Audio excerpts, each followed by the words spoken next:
X-Factor Қазақстан республикалық телевизиялық байқауының жеңімпазы Ұлпан Жұмабек Қостанайға оралды. Жерлесіміз Дильназ Ахмадиеваның тобында бақ сынасты және финалда ұлы жауынгерлер туралы ән шырқап, көрермендердің 35%-дан астам дауысына ие болды. Әнші байқауда жеңіске жеткеннен кейінгі әсерімен бөлісе кетті.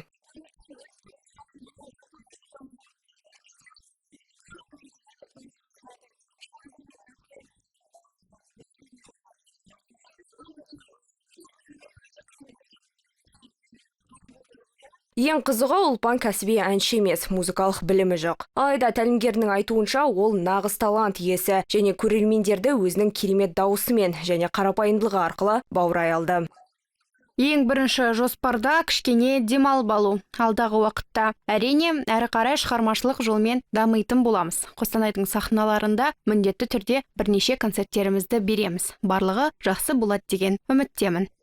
Ұлпанның анасы отбасы шығармашылыққа жақын екендігін айтты. Қызның жеңісі барша Қазақстанның жеңісі деп рахметін білдірді.